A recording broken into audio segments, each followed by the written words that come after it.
Today I'm going to show you how to make a very quick and very simple cake that you can adapt to make a birthday cake, because we are very conscious that in these times that birthdays are sort of going out of the window and it's not a priority, but kids still have birthdays and it's not fair that they don't have something to celebrate with.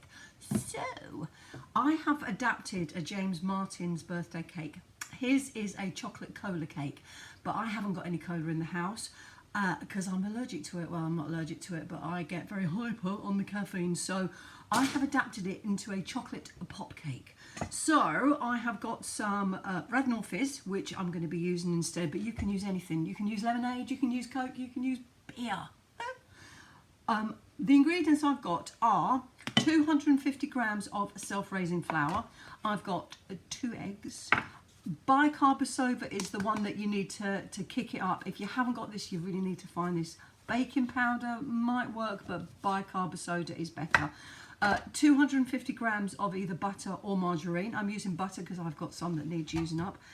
And then I have got 125 mils of milk. I've got 300 grams of sugar, and we're going to use 3 big heaped tablespoons, dessert spoons of cocoa powder. And it is really easy. It is not one of these that you have to stir for ages and get your bingo wings working. It is going to be something that we're going to pop into a saucepan, and very different to how you normally make it. So I'm going to start off by heating up and melting the butter or your margarine and your pop. So this is going to go into a saucepan. If you chop it into pieces first, it is a lot easier to melt and very much quicker. So I have got a small knife, and I'm just going to pop that into a saucepan that I've already got here ready with a wooden spoon. Done and dusted. Bob's your uncle, fun is your aunt, happy days. There we go. Fizzy pop wise, I would like 250 mils. So into that. It doesn't even matter if it's losing its bubbles. It doesn't matter. So 250 mils of fizzy pop. This is Fruits of the Forest. That goes into my saucepan as well.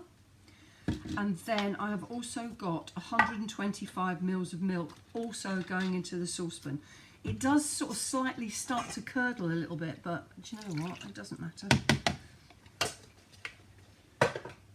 So while that is melting in my saucepan with my 3 heaped dessert spoons of cocoa powder, be generous with this because we want a really nice chocolatey flavour. So 3 big heaped, and a bit more. Into that's going to melt in my saucepan. And whilst that is melting and doing its stuff, I'm going to put my self-raising flour into my bowl. I'm also going to be putting my sugar into my bowl. And I'm going to be putting an Italian pinch of bicarb into my bowl as well. Italian pinch, when I was at college and I was a lecturer, I used to explain, and its English pinch is a small pinch, you know, it's like it's conservative. Italian pinch is like, hey mum, I'm gonna grab your bum. And it's a big fat Italian pinch, so put that in as well. And I am going to give that a very gentle whisk. In England, we'd get the sieves out and we'd have a good sieve. But I like the American way. The American way is with a whisk and a gentle stirring motion, and it all gets incorporated and mixed in. Winner, winner, chicken dinner. 2 eggs, crack those. And then I'll explain what else you're going to need for after this is cooled down. And there will be a part 2 to this video, because there's no point me showing you how to make a chocolate pop cake if I don't actually show you how to decorate it. So that is nicely melting. Can you see? Look. Ooh, gorgeous. And once all that's melted, we'll go on to the next stage. Whisk your eggs.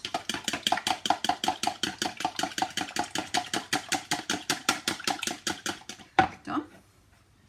And prepare your tin. Preparing your tin, I have got an 8-inch tin. I put paper on the bottom, paper around the sides, and that's all you need to do.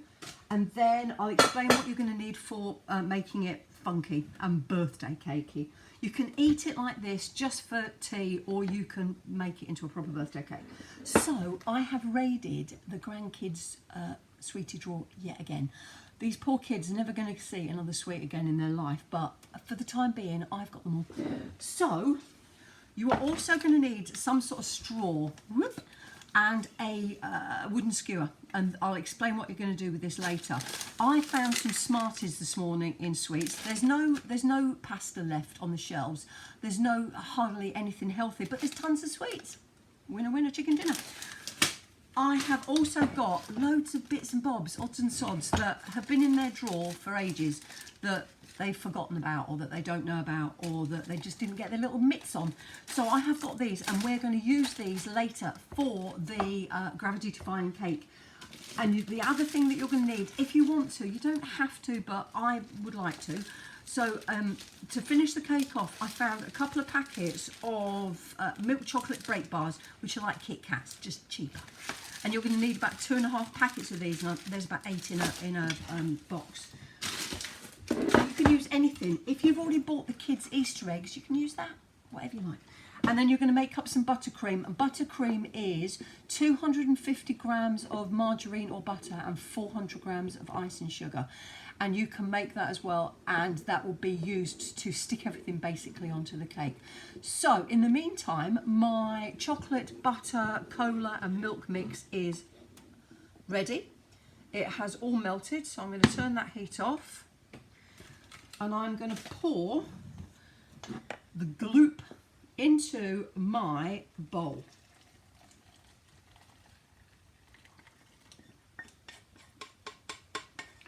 There were a few lumps left of butter, but by the time I've mixed all this up, they'll be ready. They'll be melted, they'll be fine. So give that a nice gentle whisk, don't get it everywhere. The kids could do this on their own. You don't even have to help. You can just sort of supervise in the corner with a glass of wine or a nice glass of gin. It's all capable. You could pour the liquid in for them and then get them to do it. It is a very, very liquid recipe. Don't be worried that it looks like something that, well, no, I'm not going to mention that. That's probably not a good thing. So nice and wet, like that. Your 2 eggs in. And basically, that is all you have to do. So eggs have gone into your tin. Oh, doesn't that look good?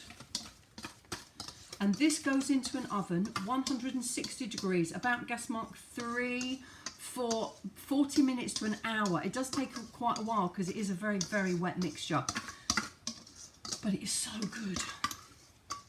So that is done.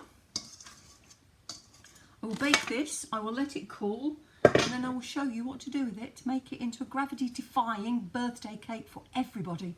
Speak to you soon. Bye-bye.